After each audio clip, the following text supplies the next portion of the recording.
सुंदर घने जंगल में एक राजकुमारी का घोड़ा बहुत तेजी से दौड़ रहा था और राजकुमारी भी अपनी नजर इधर-उधर डौला रही थी। कुछ देर बाद वो अपना घोड़ा रोककर उससे उतर गई और चारों तरफ देखने लगी।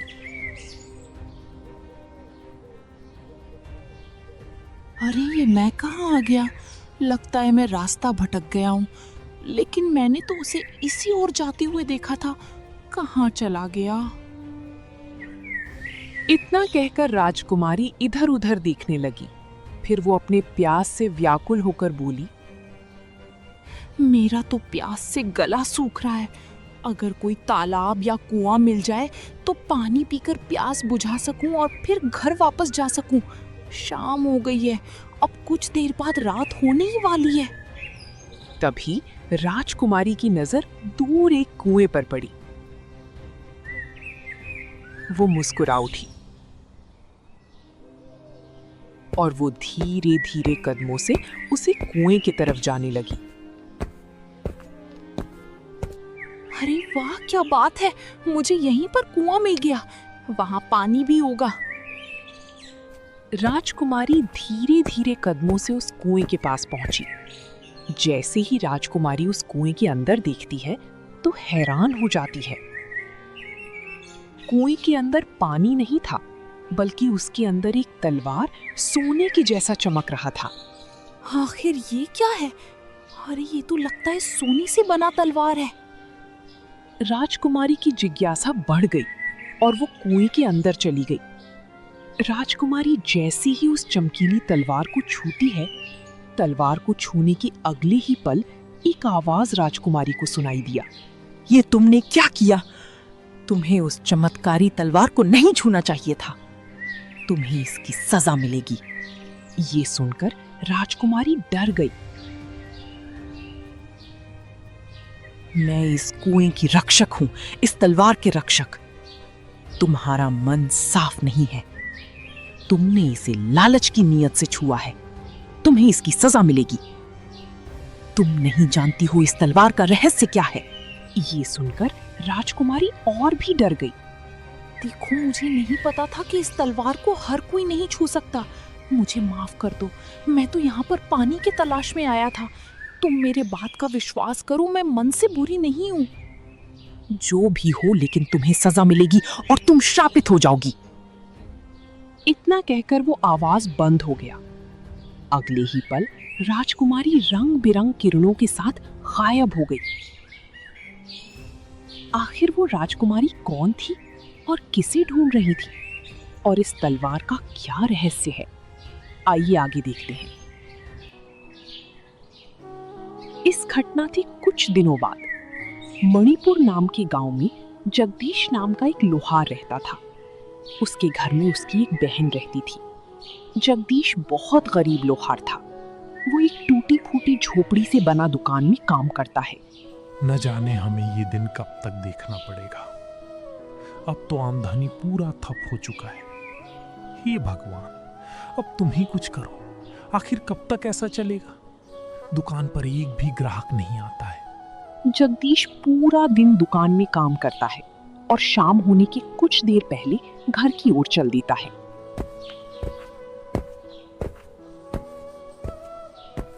जगदीश घर पहुंचा ही था कि उसके कुछ देर बाद ही जगदीश की दुकान का मालिक माधव आता है। जगदीश माधव को देखकर बोलता है, अरे चाचा, माधव चाचा, मुझे कुछ दिनों के मोहलत और दीजिए ना। कुछ दिनों से क्या है कि ग्राहक बिल्कुल नहीं आ रहा है और इसी वजह से सारा काम ठप पड़ा हुआ है। मैं अभी दुकान का किराया नहीं दे सकता। मेरी मजबूरी को समझिए। माधव मुस्कुराते हुए बोला, अरे जगदीश बेटा, मैं तुमसे किराया मांगने के लिए नहीं आया। मैं तो तुमसे एक बहुत ही महत्वपूर्ण बात करने के लिए आया हूं। हाँ, बताइए ना चाचा, ऐसी कौन सी महत्वपूर्ण बात है? देखो जगदीश, कुछ समय पहले मैं चमनपुरा गांव गया हुआ था। चमनपुर गांव में हरिया नाम का एक व्यक्ति है। वो मेरा खास मित्र है। उसका एक पुत्र है गौतम, जो बढ़िया जवान हट्टा कट्ठा है। उसके पास कुछ जमीन है और बढ़िया आलीशान घर है। हरिया को एक सुंदर और सुशील लड़की की तलाश थी अपने पुत्र के विवाह के लिए। तो मैं तुम्हारी बहन के बारे में बताया तो वो अपने पुत्र का तुम्हारी बहन से रिश्ता करने के लिए तैयार हो गए हैं। तो मैंने कहा कि तुमसे एक बार बात कर लेता हूं। चाचा, ये तो बहुत अच्छी बात है। मेरी बहन का विवाह किसी अच्छे घर में हो जाए, इससे भारी खुशी की बात और मेरे लिए क्या हो सकती है। हाँ हाँ, वो तो ठीक है बेटा, लेकिन क्या तुम अपने बहन के विवाह के दान दहेज का कुछ एकत्रित किया है कि? ये सुनकर जगदीश उदास हो गया। चाचा, क्यों मेरी गरीबी का मजाक उड़ाते हैं? मैं तो आपका किराया नहीं दे पाता, 2 वक्त की रोटी बड़ी मुश्किल से जुटा पाता हूं, तो दान दहेज तो। देखो जगदीश, मैं हरिया को तो तुम्हारे बारे में सब कुछ बता दिया है कि तुम बहुत ही गरीब हो। हरिया के दान दहेज नहीं चाहिए। लेकिन बेटा क्या है ना, आर्य जब बारात लेकर आएगा, तुम बारातियों के स्वागत के लिए तो धन होना चाहिए ना। इसीलिए थोड़ा धन एकत्र कर लो ताकि विवाह अच्छी तरह से हो सके। इतना कहकर माधव वहां से चली गई।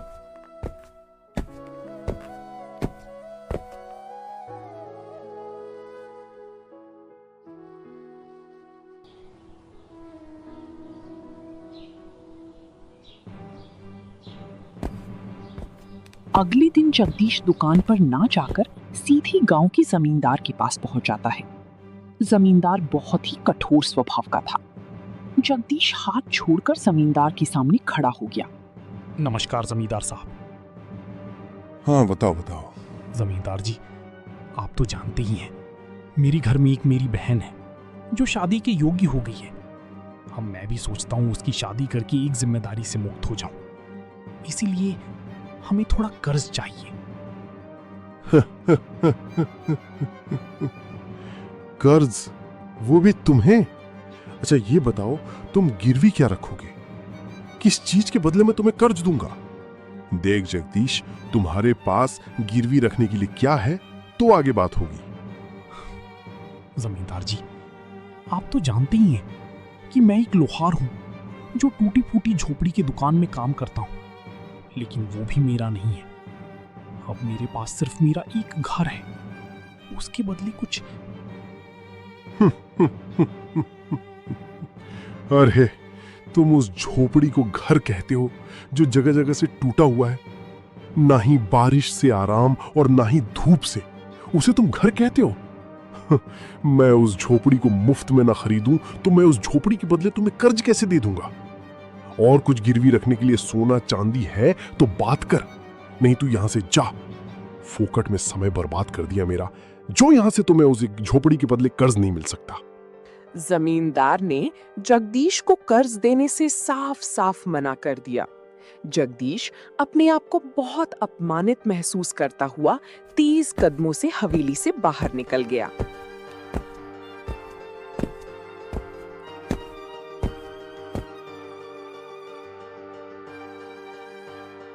शाम को जगदीश घर पहुंचा।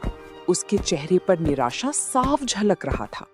जगदीश ने सारी घटना अपनी बहन को बता दी। ये सुनकर आरती क्रोधित हो गई। आप उसे जमींदार से कर्ज मांगने ही क्यों गए? आप तो जानते हैं ना वो किस स्वभाव का है।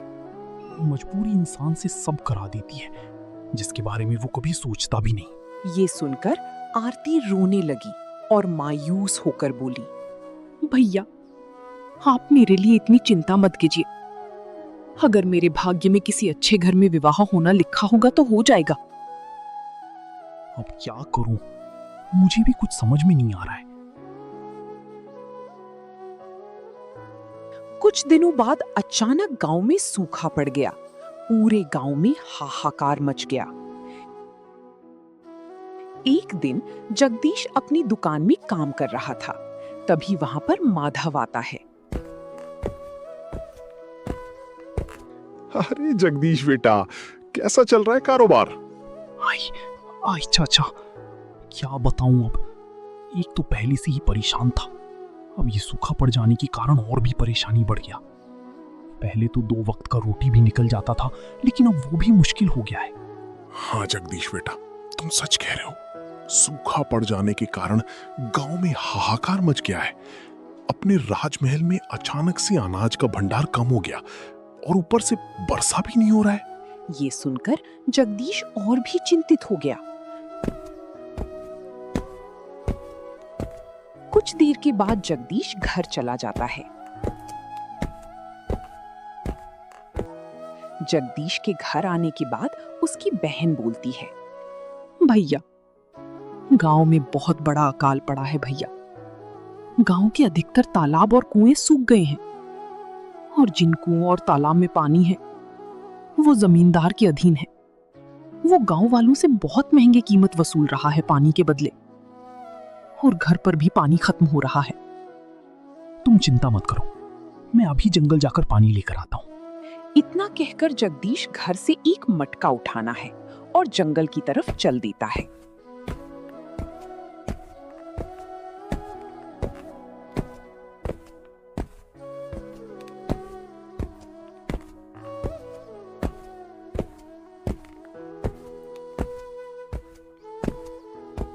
वह घनी जंगल में चलने लगा।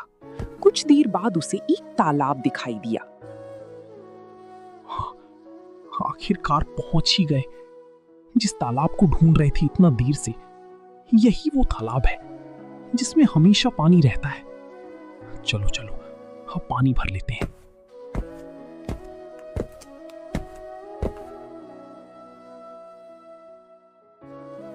जगदीश मटका में पानी भर लिया और फिर वहां से जाने लगा। तभी जगदीश के कानों में एक कहराने की आवाज सुनाई दिया। जगदीश जब उस आवाज के आने की दिशा में देखा तो वहां पर एक कौवा प्यास से तड़प रहा था। अरे बाप रे बाप, ये तो कौवा है। इसे क्या हो गया? जगदीश कौवा के पास गया। तभी कौवा इंसानी आवाज में बोलता है, यहाँ से बहुत सारे मनुष्य गए, लेकिन किसी ने मेरी तरफ देखा भी नहीं। तुम पहले मनुष्य हो जिसने मेरी तकलीफ को समझा। ये सुनकर जगदीश डर गया।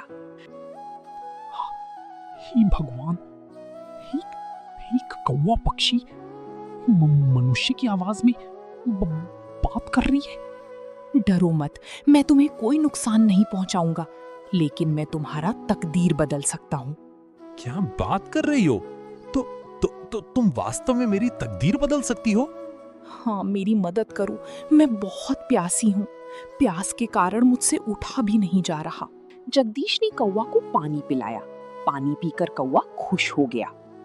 तुम मेरे साथ चलो, मैं तुम्हें कुछ दिखाना चाहता हूँ।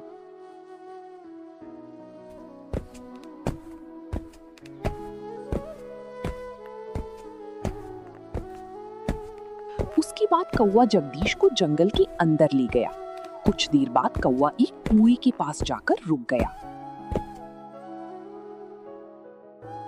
जगदीश, तुम एक बार कुआं के अंदर देखो। जगदीश कुएं के अंदर देखने लगा।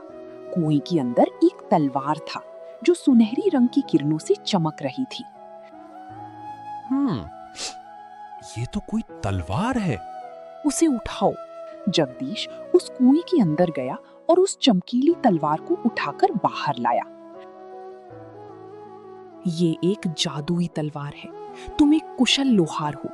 तुम इसमें धार तेज करो और फिर इसका चमत्कार देखो। जगदीश गहरी सोच में डूब गया। हाँ चलो, ठीक है।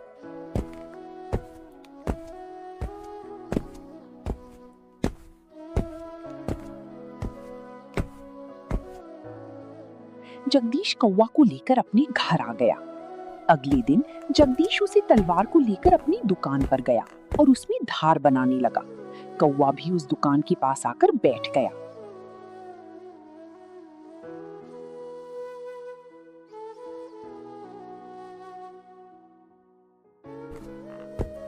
कुछ देर बाद जमींदार वहां से गुजरा। उसने जगदीश को देखा और उसका मजाक उड़ने लगा। अरे जगदीश, तुम अब तुम इस सूखल में तलवार में धार बना रहा है। भला कौन खरीदेगा आज के समय में तलवार?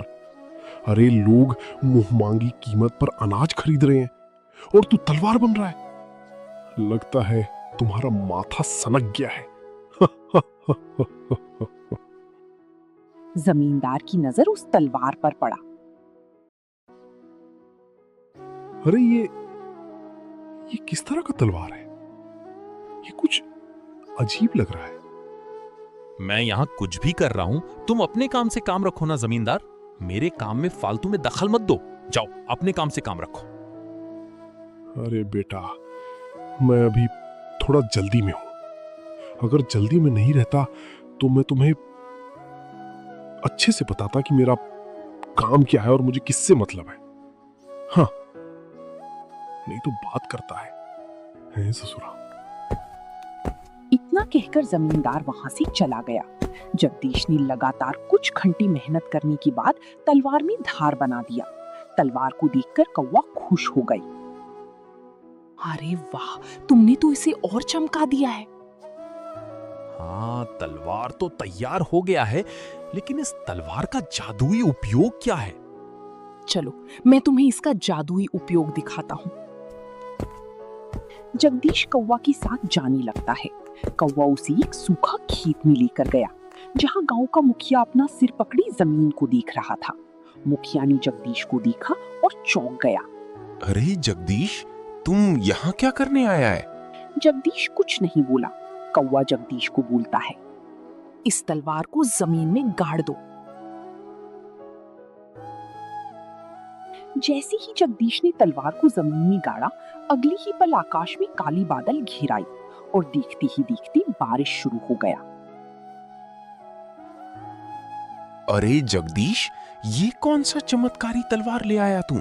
जैसे ही तूने इस तलवार को धरती में गाड़ा, वर्षा होने लगा और हमारे गांव का सूखा खत्म हो गया। हाँ, फिर से तालाब और कुएं भर जाएंगे। अब फिर से खेतों में फसल लहलहाते रहेंगे। हाँ, चावास चावास। हाँ, ये सब कुछ इस कौवा के वजह से हुआ है। ये कोई साधारण कौवा नहीं है। ये इंसानी आवाज में बातें कर सकता है। ये एक जादुई कौवा है। हाँ, जगदीश सही कह रहा है। कुछ ही देर में गांव के हर तरफ ये बात फैल गई कि जगदीश के पास एक जादुई तलवार है और एक कौवा है जो इंसानी आवाज में बातें कर सकता है। जब ये सूचना जमींदार तक पहुंची तो वो गहरी सोच में पड़ गया। अच्छा, अब समझ में आया कि जगदीश जी तलवार में धार बना रहा था, वो कोई आम तलवार नहीं था। जरूर वो कोई जादुई तलवार था। इसीलिए तो जगदीश मेरे से इस तरह बातें की। मुझे किसी भी तरह से उसे तलवार का रहस्य पता करना होगा, नहीं तो मैं अपने मकसद में कभी कामयाब नहीं हो पाऊंगा। कुछ ही दिनों में मणिपुर का सूखा दूर हो गया। अब चारों तरफ हरियाली ही हरियाली नजर आ रही थी। फिर कुछ ही दिनों बाद जमींदार जगदीश के घर जाता है।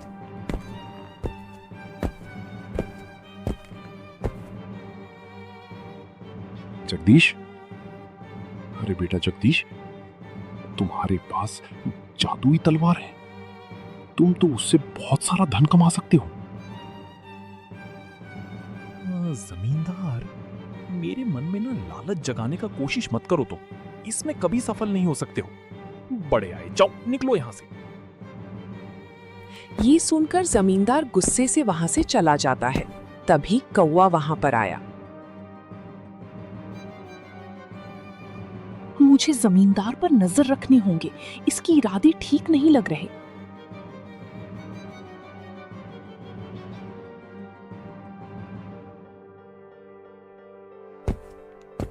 जमींदार अपनी हवेली में पहुंचा। कुछ देर बाद वहां पर एक राजकुमार आया। वो राजकुमार चमनपुर के राजा का पुत्र आदित्य था। जमींदार, आखिर ये सब कुछ हो क्या रहा है?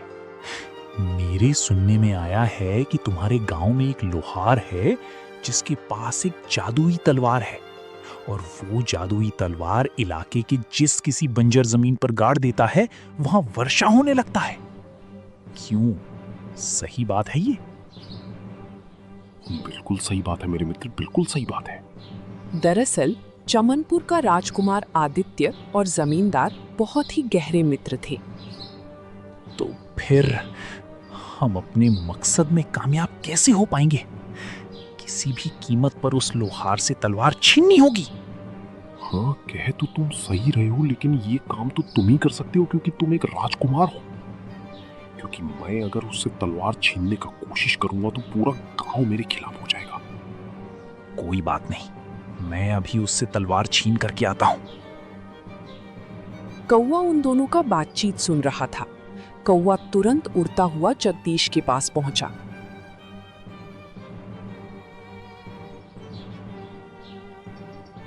हमें यहाँ से जाना होगा, तुम्हारा जान खतरे में है।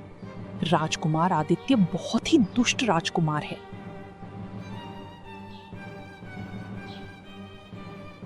कौवा गहरी सोच में डूब गया।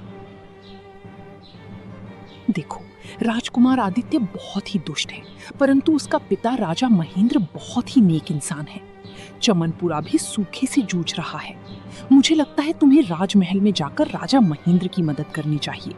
राजा महेंद्र तुमसे खुश हो गए तो फिर राजकुमार आदित्य तुम्हारा कुछ नहीं बिगाड़ पाएगा, और ना ही जमींदार।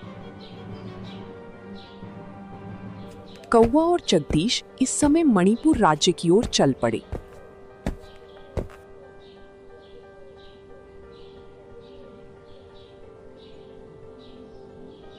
कुछ देर बाद जगदीश राज दरबार में खड़े थे।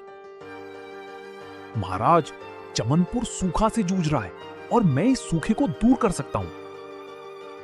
अच्छा, वो कैसे? अरे बड़े बड़े साधु यहाँ पर थक कर बैठ गए, तुम कैसे कर पाओगे? महाराज, मेरे पास एक जादुई तलवार है। मैं इस जादुई तलवार से वर्षा करा सकता हूं। अच्छा, ये बात है। ओ, चलो फिर। अच्छा ठीक है, अभी आप चलिए मेरे साथ।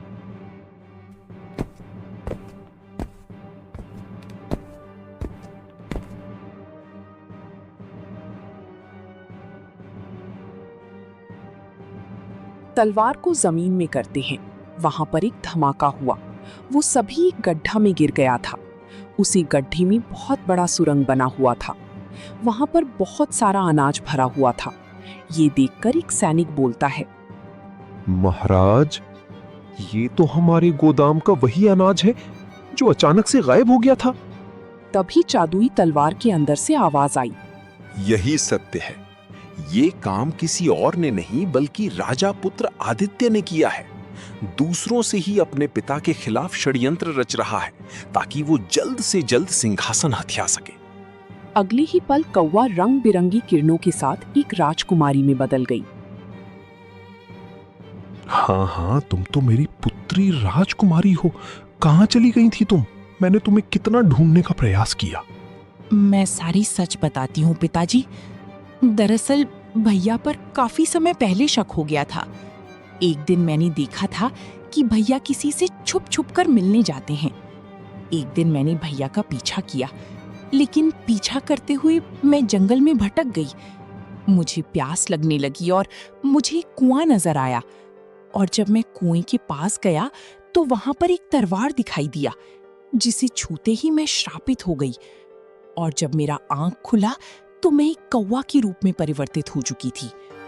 फिर मैं रोने लगी। उसके बाद फिर कुएं का रक्षक मुझे बताया कि मैं इस शराब से तब तक मुक्त नहीं होऊंगा जब तक इस तलवार को कोई नेक दिल इंसान हासिल न कर ली। तभी मुझे जगदीश मिला, और फिर मैं जगदीश के गांव में जाकर सारी सच्चाई जान ली। भैया छुप छुप कर किसी और से नहीं बल्कि जमींदार से मिलने जाती थी। मणिपुर का जमींदार और भैया एक दूसरे के मित्र हैं और मिले हुए हैं, अनाज को छुपाने में, ताकि प्रजा में हाहाकार मच जाए और सब आपके खिलाफ हो जाएं। उसके बाद सभी लोग बाहर आ गए और अगले ही पल वहां पर बारिश शुरू हो गया। राजा महेंद्र राजकुमारी और जगदीश को महल ले आया। जाओ राजकुमार आदित्य और जमींदार को पकड़ कर लाओ। कुछ ही देर में सैनिक राजकुमार आदित्य और जमींदार को पकड़ कर ले आया। अरे छोड़ो छोड़ो मुझे पिताजी, ये क्या है? अपनी बहन से पूछो। उसके बाद राजकुमारी ने सारी सच्चाई बता दी।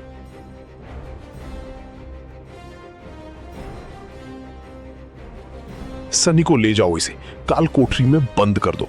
और हाँ, हम अपनी पुत्री का विवाह जगदीश से करेंगे और इसे ही इस राज्य का राजा बनाएंगे।